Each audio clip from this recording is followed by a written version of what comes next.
बोलिए श्रीमद् भागवत महापुराण की जय हो। देखिए प्रथम श्लोक बताया सच्चिदानंद रूपाय विश्वोत्पत्ति आदि वेतापत्रय विनाशाय श्री कृष्णाय वयम नमः।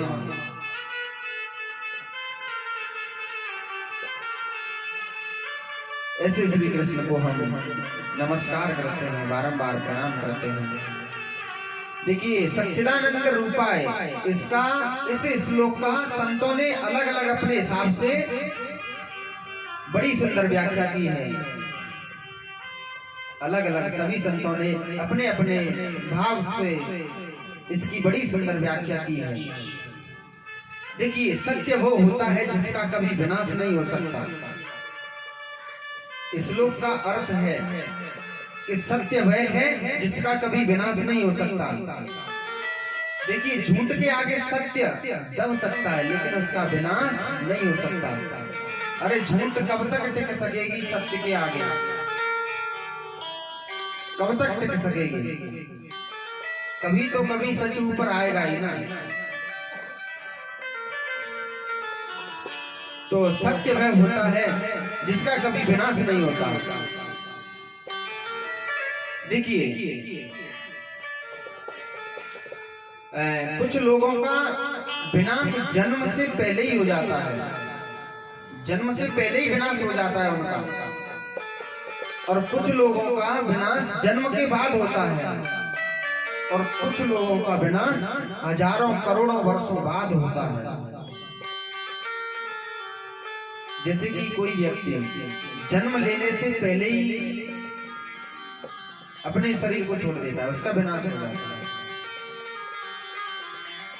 और कोई व्यक्ति जन्म लेने के बाद उसका विनाश हो जाता है। और कोई कोई व्यक्ति ऐसा होता है कि जिसका वर्षों सैकड़ों वर्षों बाद भी विनाश नहीं होता है। और वैसे भी हम सभी प्राणियों की जन्म और मृत्यु, जन्म के साथ जन्म और मृत्यु पैदा होती है। जब इंसान पैदा होता है तभी उसके साथ ही जन्म और मृत्यु जन्म लेती है उसकी। जैसे जैसे मनुष्य की आयु बड़ी होती जाती है वैसे ही वैसे जन्म और मृत्यु की भी आयु बड़ी होती जाती है। अब जब तक जैसे ही मनुष्य अपने शरीर को छोड़ देगा और उसे जन्म और मृत्यु दोनों साथ लेती है ना। जैसे कि हमको नहीं पता हमारे कल क्या होने वाला है, हमें नहीं पता कल क्या होने वाला है हमारे साथ, लेकिन हमें यह पता है कि अभी क्या हो रहा है हमारे साथ। लेकिन जो हमारे साथ जन्म और मृत्यु साथ लेती है, उस जन्म लेने वाले को ये पता है कि आज पूरे दिन क्या होगा और मृत्यु को ये पता है कि कल क्या होगा इसके साथ। तो देखिए एक संत ने, एक बार हमने एक संत जी से पूछा कि महाराज जी दुनिया में, इस संसार में हर चीज का विलोम शब्द होता है। ऐसी संसार में कोई चीज नहीं कि जिसका विलोम शब्द ना हो। यानी कि सत्य का झूठ, झूठ का सत्य, सत्य का असत्य और असत्य का सत्य, जिसका कोई विलोम शब्द ना हो। ऐसी कोई वस्तु नहीं जिसका कोई विलोम शब्द ना हो। लेकिन दूसरा शब्द आता है सच्चिदानंद। सच्चिदानंद यानी कि आनंद। तो हमने एक संत जी से पूछा कि महाराज जी इस आनंद शब्द का विलोम नहीं होता क्या? आनंद एक ऐसा शब्द है जिसका कभी विलोम शब्द ना हुआ है और ना होगा। आनंद तो आनंद ही है। अच्छा, आप विलोम शब्द आनंद का है आपको पता है? नहीं है। आनंद का विलोम शब्द यानी कि उल्टा शब्द, उसके विपरीत, यानी कि सुख का दुख और दुख का सुख। अब आनंद का उल्टा शब्द क्या होगा? आनंद का कोई है ही नहीं उल्टा शब्द। विलोम शब्द आनंद का बना नहीं आज तक। तो वैसे आनंद उसे कहते हैं। देखिए कहते भी है कि नंद घर आनंद भयो जय कन्हैया लाल की, उसे कहते हैं आनंद। अब उस आनंद का कोई विलोम शब्द नहीं है। तो आनंद के महिमा बताते हैं गोस्वामी तुलसीदास जी कि राम सच्चिदानंद दिनेशा, राम सच्चिदानंद दिनेशा, कि राम सच्चिदानंद दिनेशा,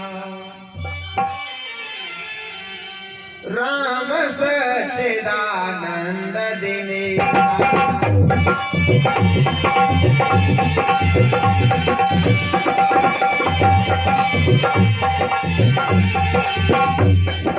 राम सच्चिदानंद दिनेशा,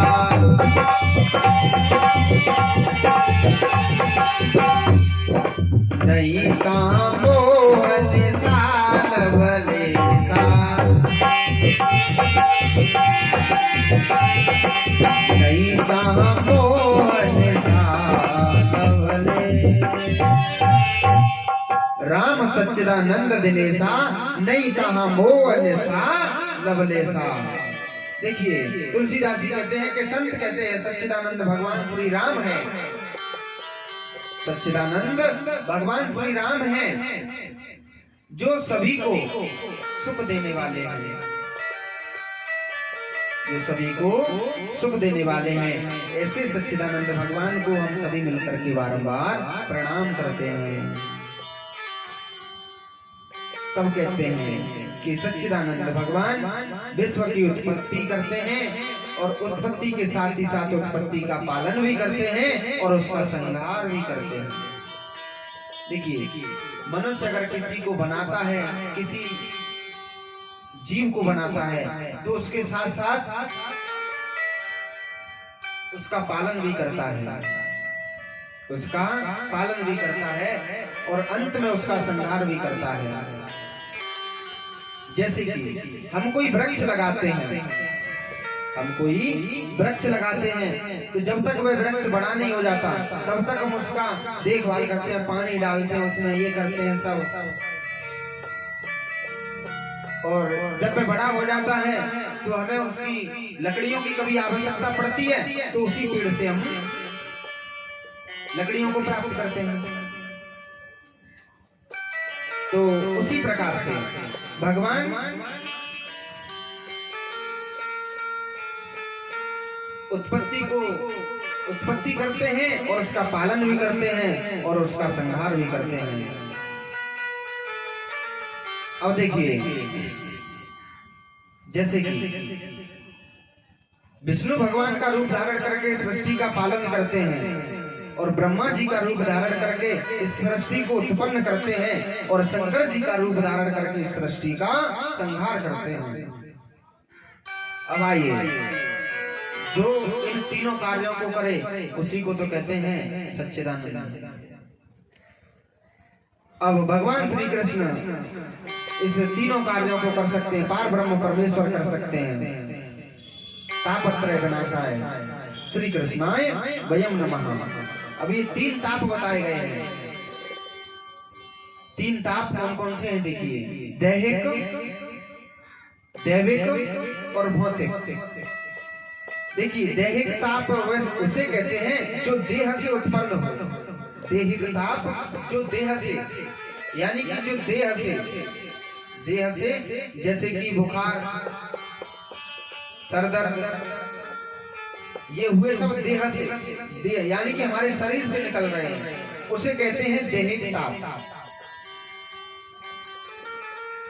और दैविक ताप उसे कहते हैं जो देवताओं से, जो देवताओं के द्वारा प्राप्त हो। यानी कि देवता लोग, कभी कभी घर के देवता परेशान करने लगते हैं लोगों को,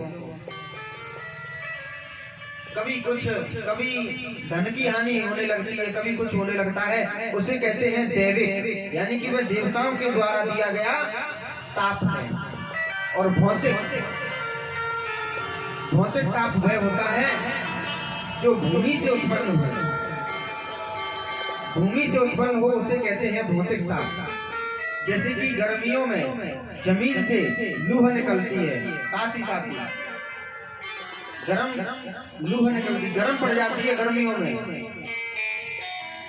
तो उसे कहते हैं भौतिक ताप, जो भूमि से उत्पन्न होती है और जो तीनों तापों को एक साथ मिटा सकता है, उसी को कहते हैं सच्चिदानंद। तो गोस्वामी तुलसीदास जी कहते हैं कि केवल एक राम राज्य ऐसा था कि जिस राज्य में, राम राज्य एक ऐसा था कि जिस राज्य में इन तीनों तापों में से किसी भी ताप ने मनुष्य को नहीं सताया। कहते हैं कि देहिक देविक भौतिक तापा,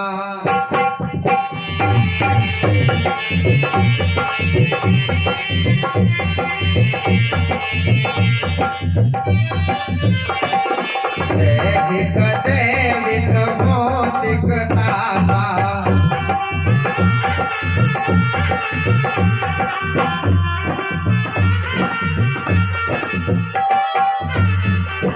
देहिक देविक भौतिक तापा, और राम राज नहीं पावी व्यापा, राम राज नहीं पावे।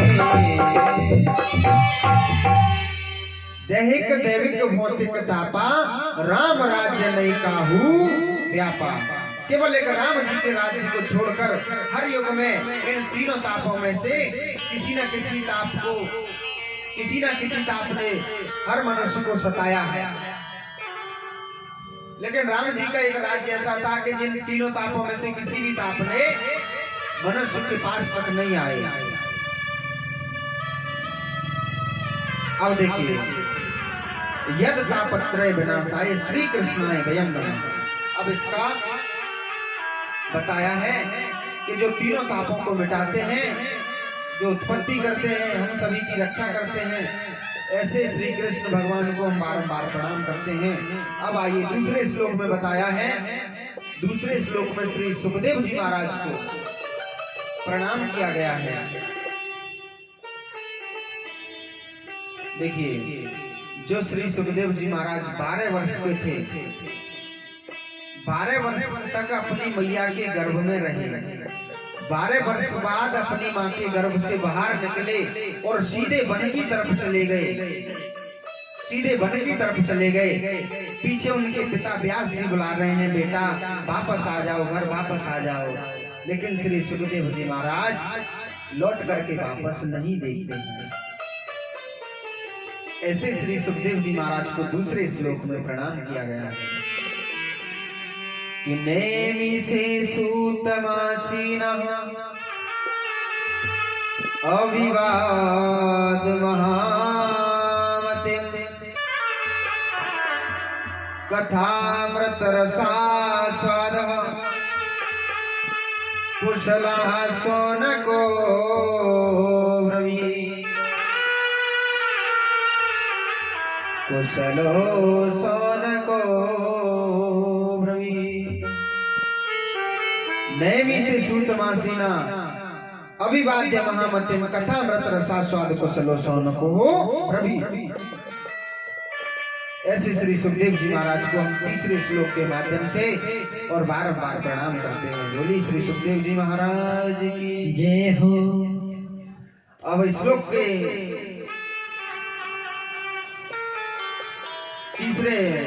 दूसरे श्लोक में सुखदेव जी को प्रणाम किया गया और तीसरे श्लोक में कथा का पावन क्षेत्र, जिस जगह पर बैठ करके श्री सूत जी महाराज ने 88,000 सौनकादि ऋषियों को यह कथा सुनाई थी, उस स्थान को प्रणाम करते हैं तीसरे श्लोक में।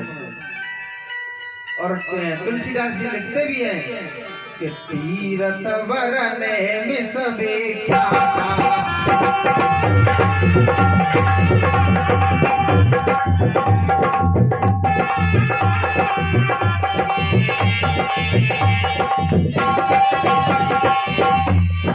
तीरथ वरने में सबे ख्याता,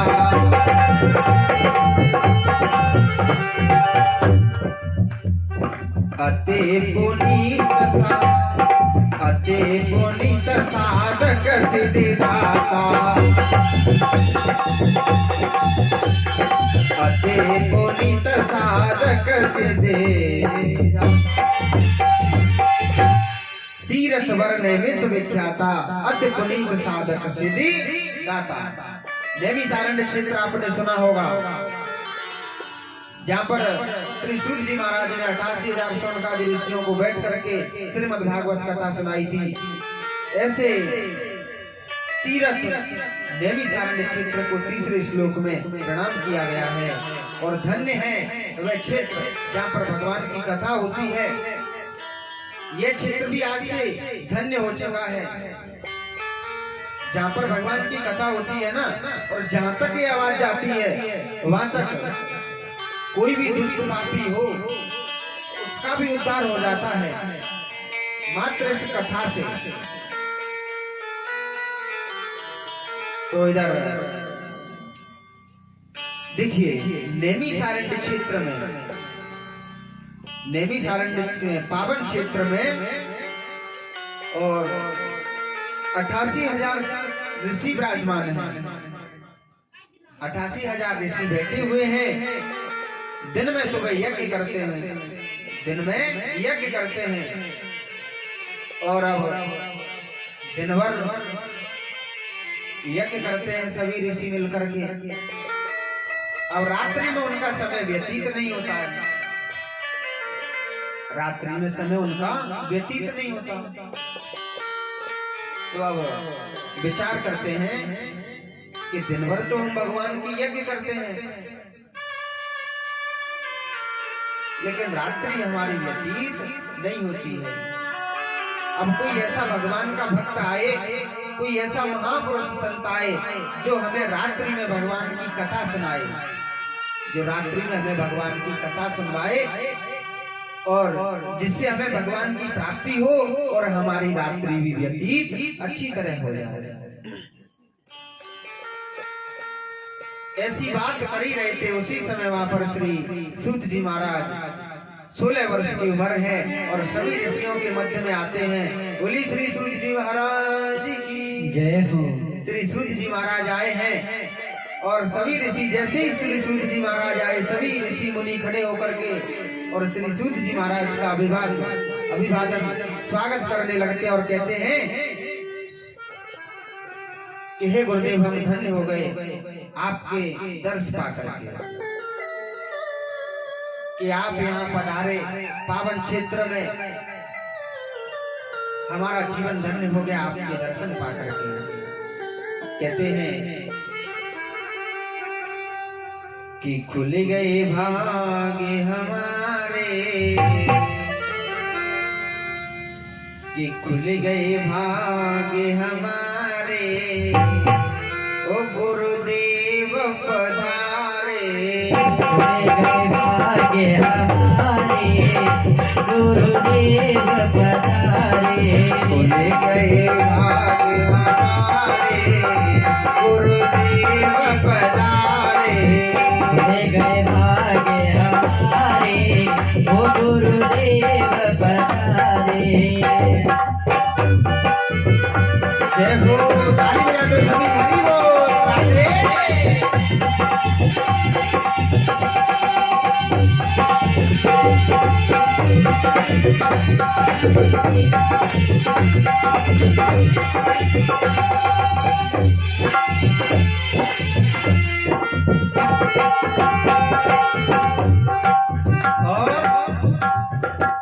तुम तो गुरु जी मेरे चंदा सूरज, तुम तो गुरु जी मेरे चंदा सूरज, तुम तो गुरु जी मेरे चंदा सूरज, तुम तो गुरु जी मेरे चंदा सूरज, तुम तो गुरु जी मेरे चंदा सूरज, तुम तो गुरु जी मोरे चंदा सूरज। हम हैं आपके तारे, हम हैं आपके तारे,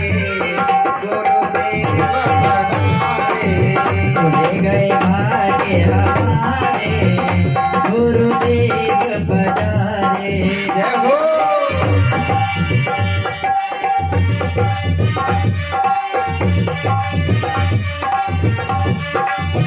राधे हरि बोल।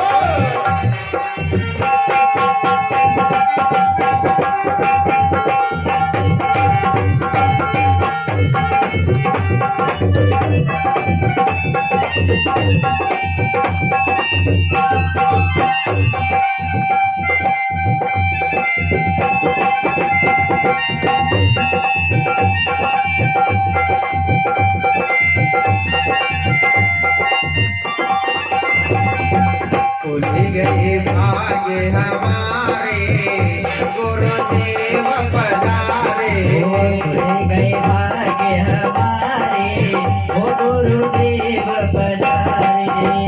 गुरुदेव पधारे। गुरुदेव पधारे।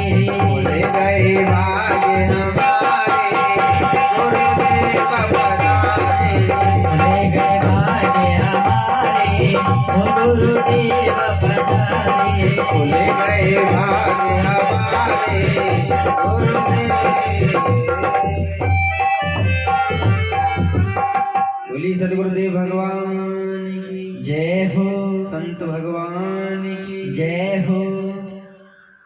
देखिए उसी समय 88,000 सोनकाद ऋषि नैमिषारण्य क्षेत्र में विराजमान हैं और 16 वर्ष के श्री सूत जी महाराज और वहां पर आ जाते हैं।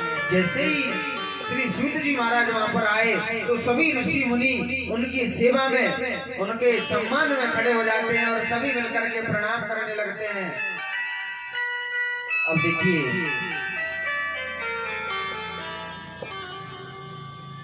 जो श्री सूत जी महाराज है वे केवल 16 वर्ष के हैं।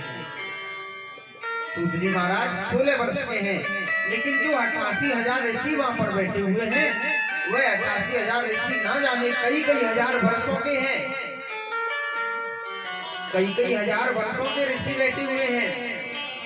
किसी किसी ऋषि की आयु हजारों लाखों वर्ष है, लेकिन फिर भी वे श्री सूत जी महाराज का खड़े होकर के सम्मान करते हैं।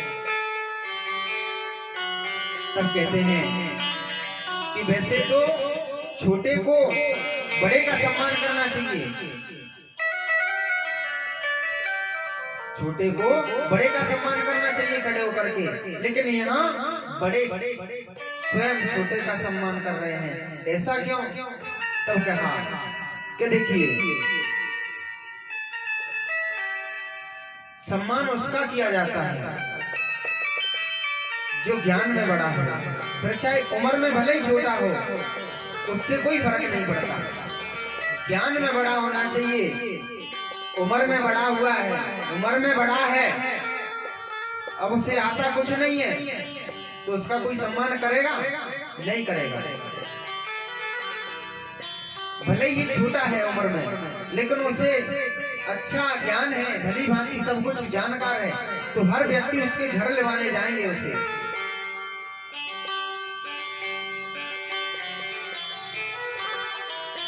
देखिए उदाहरण स्वरूप एक खजूर का पेड़ देखा होगा आपने। खजूर का पेड़ देखा होगा कि बड़ा हुआ तो क्या हुआ, जैसे पेड़ खजूर, पंचन को छाया नहीं, फल ला गया अति दूर।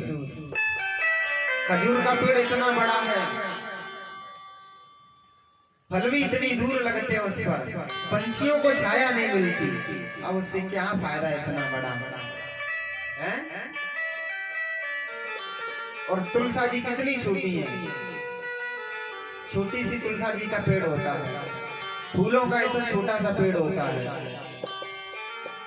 फूल हर जगह काम आते हैं, हर जगह उन्हें लेने जाते हैं। खजूर के पेड़ पे से कोई खजूर तोड़ने जाता है क्या? नहीं जाता। लेकिन फूल के पेड़ पे से हर व्यक्ति फूल तोड़ने जाता है। उसी प्रकार से बात छोटे और बड़े की नहीं, यहाँ पर ज्ञान की हो रही है। ज्ञान में बड़े हैं सूत जी महाराज, इसलिए वह सभी खड़े होकर के उनका सम्मान कर रहे हैं। अब उनमें से एक श्रोता है जिसका नाम है सोनक जी महाराज। सभी श्रोताओं में मुख्य श्रोता हैं श्री सौनक जी महाराज। सौनक जी महाराज खड़े होते हैं और श्री सूत जी महाराज को प्रणाम करते हैं और कहते हैं, हे सूत जी महाराज, इस श्लोक के माध्यम से बताया गया है कि अज्ञान ध्यान विध्वंस कोटि सूर्य समप्रभा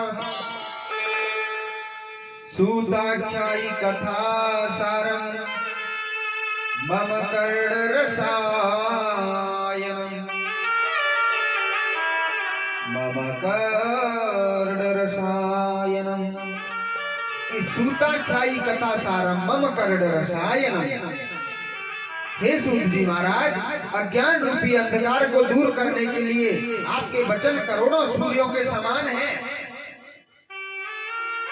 केवल आपके वचनों से, जो आपकी मुख की वाणी है, ज्ञान रूपी वाणी आपके मुख से निकलती है, उससे करोड़ों सूर्यों का उजाले के समान हम ज्ञान में आ जाते हैं। अंधकारी रूपी यानी कि अज्ञान रूपी अंधकार में अभी हम लोग जी रहे हैं। कृपया करके आप अपनी वाणी से हमें ज्ञान रूपी उजाले तक ले चले। तब श्री सौनक जी कहते हैं कि हे श्री सूत जी महाराज, आप हमें कथा नहीं सुनाइए, आप हमें कथा का सार सुनाइए, क्योंकि कथा तो हम सुनते रहते हैं। आप कथा का सार सुनाइए। देखिए, आपकी जानकारी के लिए थोड़ा बता दें कि किसी वस्तु से ज्यादा श्रेष्ठ, किसी वस्तु से श्रेष्ठ उसका सार होता है। जैसे कि दूध होता है ना, दूध से श्रेष्ठ होता है घी,